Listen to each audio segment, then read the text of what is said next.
BA third year की आज की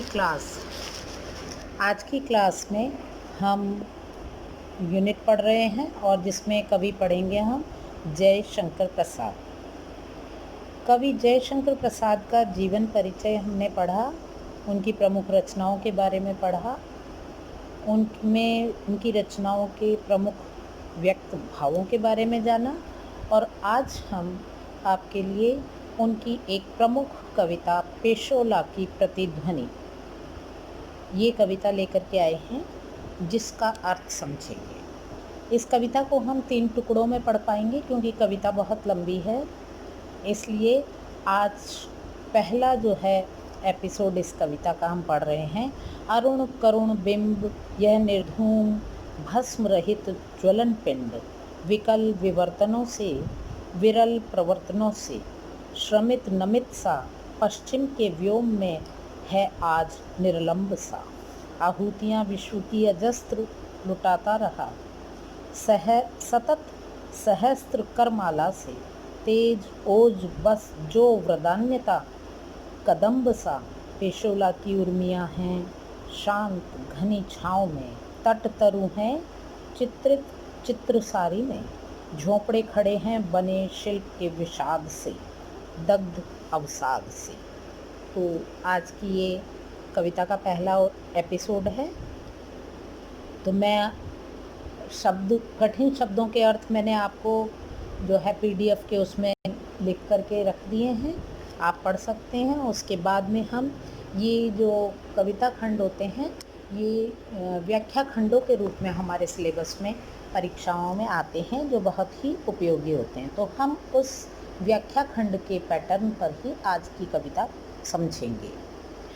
प्रसंग है कि प्रस्तुत कविता का अंश प्रसाद जी की लहर संग्रह से लिया गया है और इसमें उदयपुर के पेशोला जो है झील है उसका चित्रण हुआ है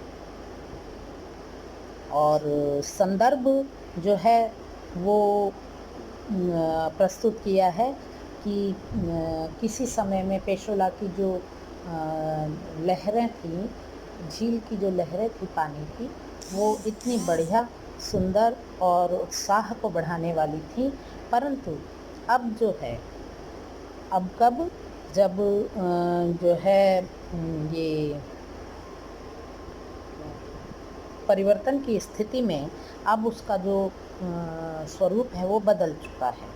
तो कवि उसका वर्णन करते हुए कहते हैं कि संध्या के समय का चित्र है कि आज सूर्य की प्रतिछाया रक्तिम होने के साथ ही बहुत ही कारुणिक भी लग रही है।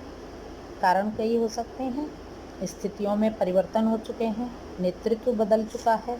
इस कारण आज जो है आज का जो सूर्य है और वह भी थका हुआ झुका हुआ सा महसूस हो रहा है। आकाश के पश्चिमी भाग में ये डूबता हुआ सूर्य आधारहीन सा प्रतीत हो रहा है। अपनी हजारों किरणों के माध्यम से यह सूर्य जो विश्व के लिए असंख्य आहुतियाँ रूपी किरणें बांट रहा था, यह वरदाता कदम्ब की तरह तेज ओज और बल प्रदान करने वाला रहा है। आज पेशोला झील की लहरें प्रशांत हैं, प्रशांत यानी एकदम शांत हैं, विशेष रूप से शांत हैं। उसमें स्थित जलराशि पर तटवर्ती वृक्षों की छाया पड़ रही है, जो चित्रशाला में चित्रित चित्रों की भांति नजर आ रही है और तट पर बने झोंपड़े ध्वंस के अवशेष के रूप में विद्यमान हैं। लगता है दुख ने इसको जला दिया है।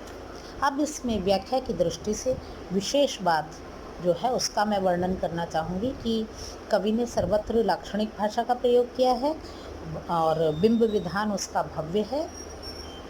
अरुण बिंब को करुण कहना कविता के मूल स्वर की ओर संकेत करता है।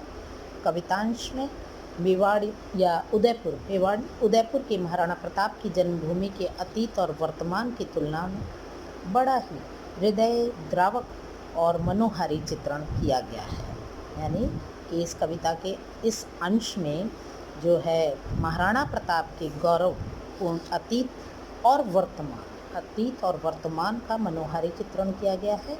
तुलनात्मक शैली है और उपमा अलंकार इसमें बहुत ही सुंदर तरीके से पेश किया गया है। तो उम्मीद है आज की कविता समझ आ गई होगी। कल फिर जो है इसके अगले कवितांश को लेकर के हम पढ़ेंगे। अगर किसी तरह की कोई भी कन्फ्यूज़न हो, समझ ना आए तो आप मुझसे संपर्क कर सकते हैं।